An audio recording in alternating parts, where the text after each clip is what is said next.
Good morning. Here we are at the end of the week and busy weekend ahead. Just before I get to the scripture, I'm going to be in 1 Timothy chapter 1, but wanted to just mention tonight we have at our church, we have a prayer meeting. And so if you'd like to show up, 7 o'clock, we're going to meet together, pray for our country, pray for many of our friends around the world, and pray for our church and churches across the nation. We need God. Our nation is a mess.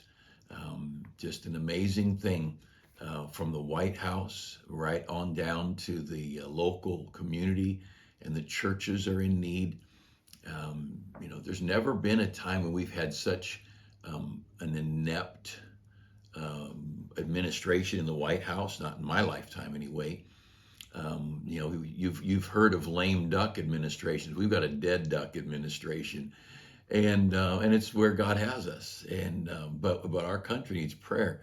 But our churches, not only are we lame in the executive office, but it's like compromise has filtered down through everything, and it does that.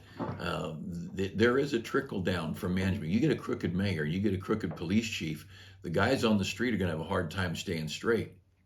It's just a reality. Their hope and their purpose and their zeal for good and right will disappear because their leaders don't have it. The burden has to be on the leader. In my case, as the pastor or the father or the husband, I've got to walk the walk and to keep my goals and my dreams and my keep it all right. There's so much at stake, and even in battle, the greatest soldiers and warriors are those who are able to keep the focus when things go wrong and when the battle doesn't look like it's going the right way. That's where heroes are revealed. They already are heroic. It just shows up. But so tonight we're having a prayer meeting, 7 o'clock, and we're going to divide up. We'll meet for some singing just to prepare our hearts. We'll go divide up into rooms, wherever people want to, a men's room, a ladies' room, a room for couples, mixed people, whatever. The children will have a place to go, and the teenagers, sometimes we'll have our teens have their own place for prayer.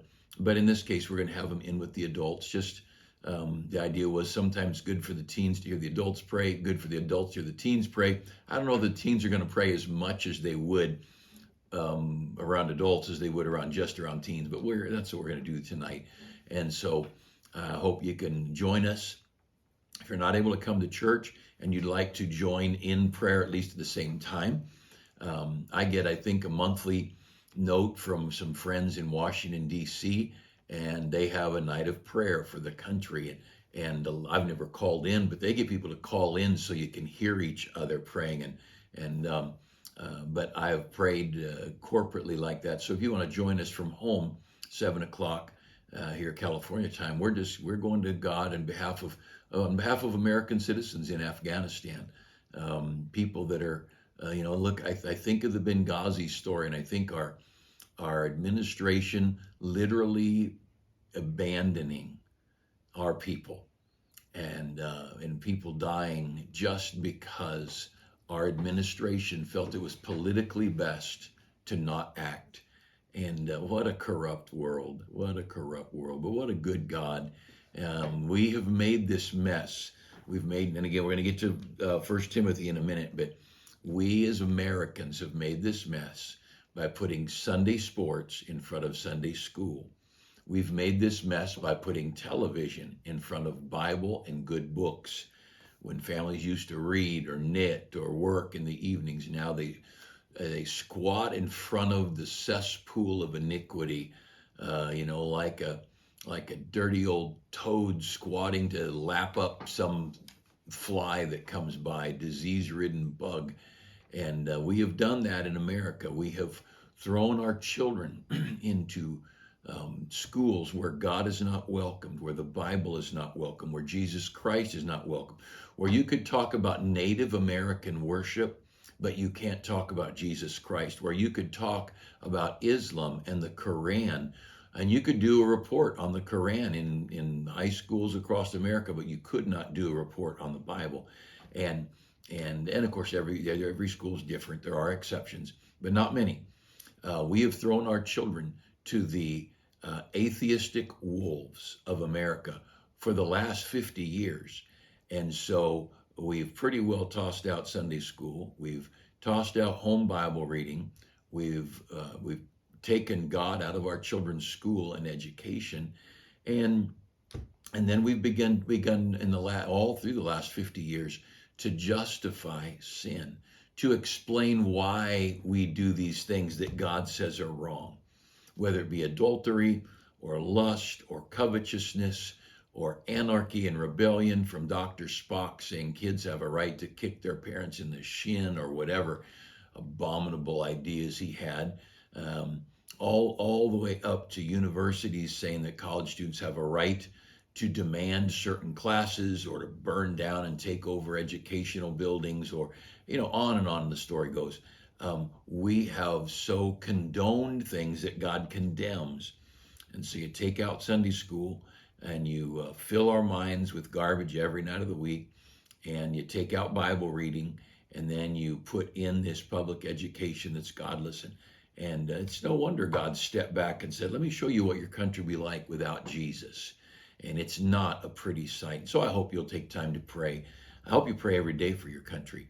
But tonight we'd love to have you. I'm going to quickly take a moment here in 1 Timothy, and 1 Timothy chapter 1 and verse 18. 1 Timothy 1:18 talks about a warfare. This charge I commit unto thee, son Timothy, according to the prophecies which went before on thee, that thou by them mightest war a good warfare.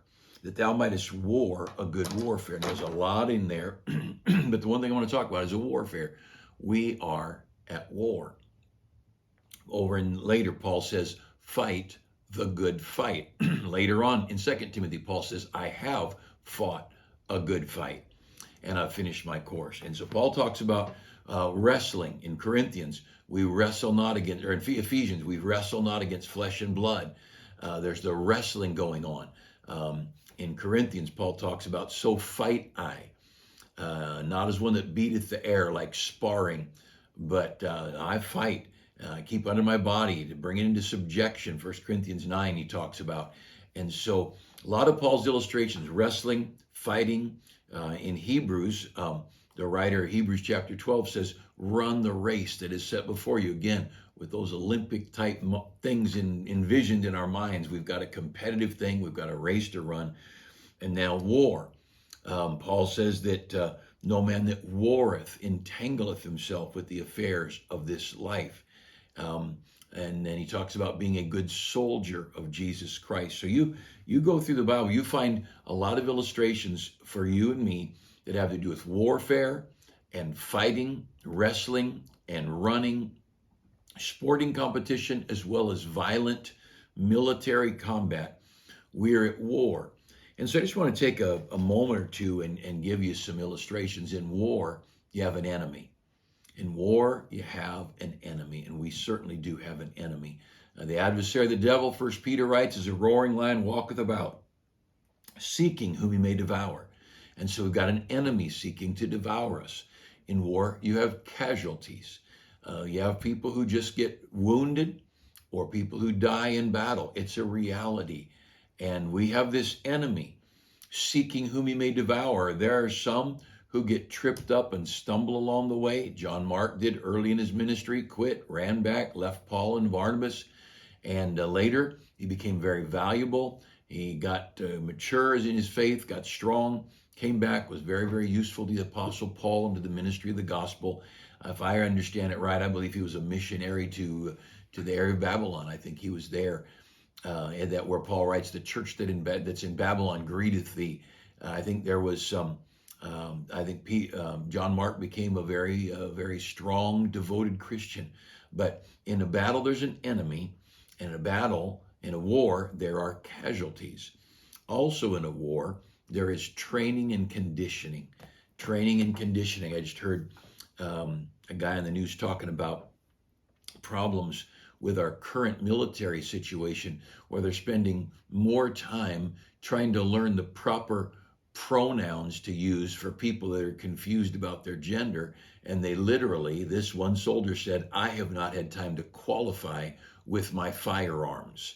But he's learning to use the right he, she, it, them, they, and the ridiculous ruin of our military. We are not in the military to be polite. We're there to kill people and to take bad people off the planet. That's what our military is for. Dumbest things I've ever heard of is sending people into a military and saying, but we're not giving you live rounds, or don't shoot anybody. Look, don't send me there with a gun if you don't want me to shoot people. That's what the gun is for. But I'm not in the military, but I know this. I care about our military, and it hurts me. I hurt for them who are taken advantage of by stupid military leaders. There's a war, but they have to be trained from boot camp. Most young people who go into the military go to a boot camp, 6, 8, 10, 12 week, whatever, 14 week.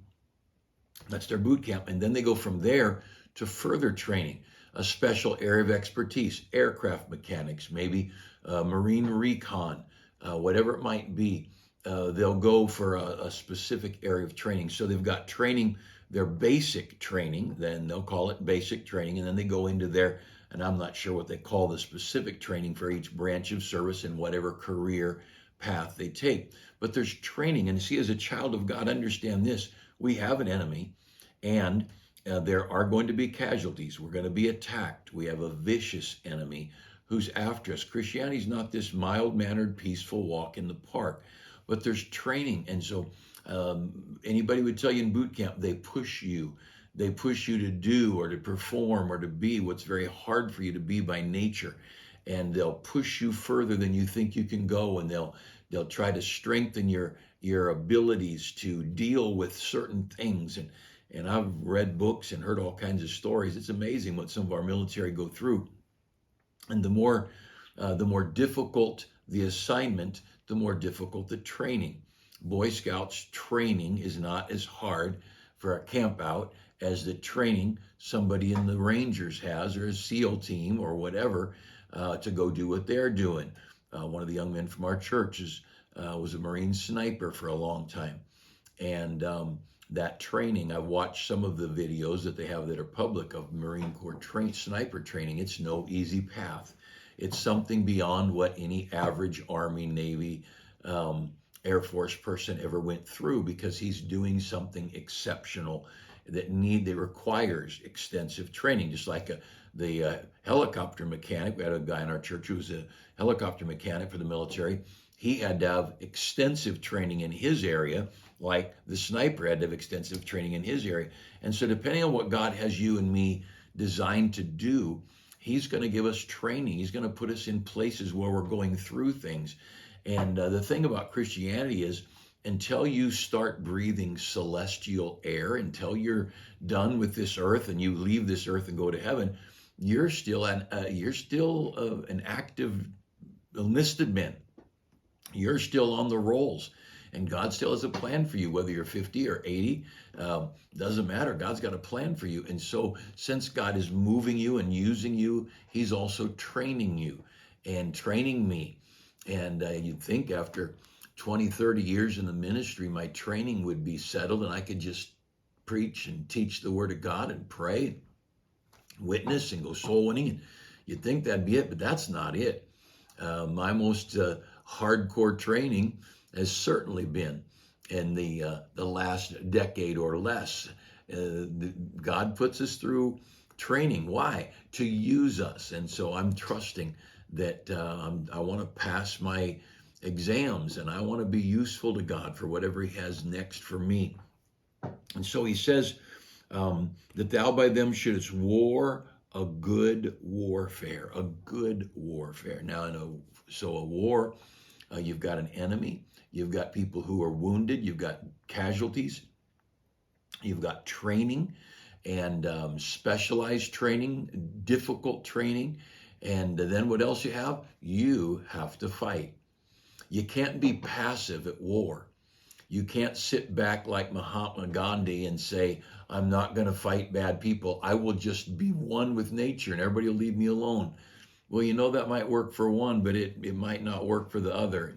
And I think most people who are soldiers understand if you don't take that person away, they're going to take you away. You're either going to be a POW or dead.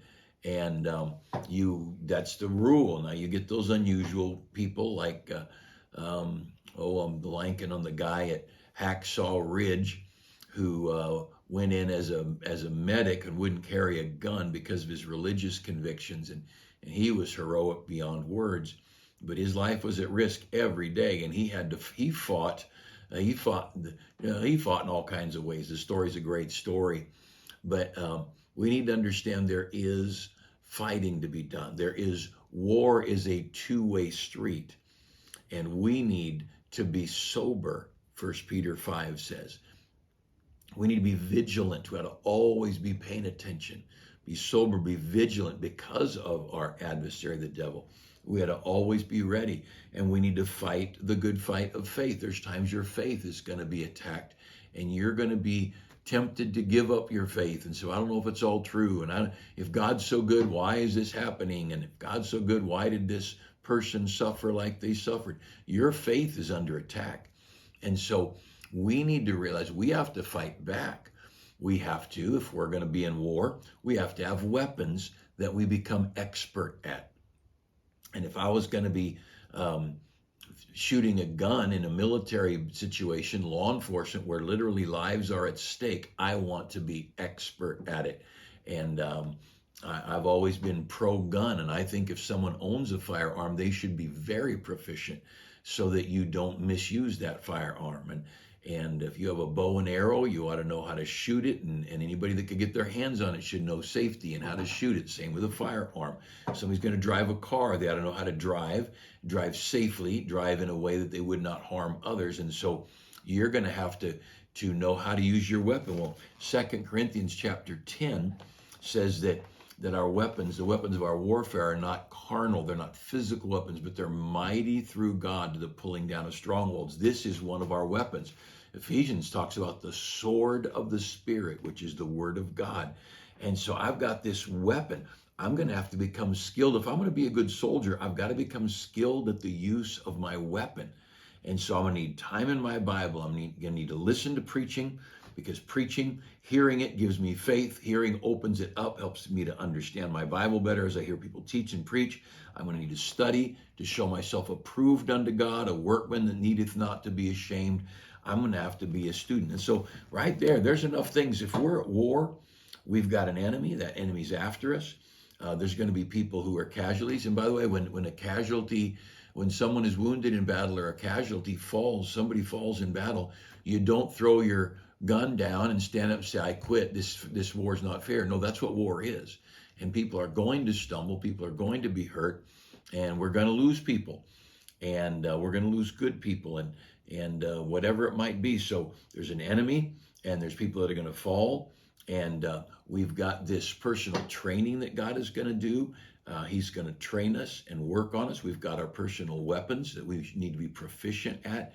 And Ephesians chapter 6 talks about prayer, praying always with all prayer and supplication. And the prayer and Bible, those are things we need to become proficient at.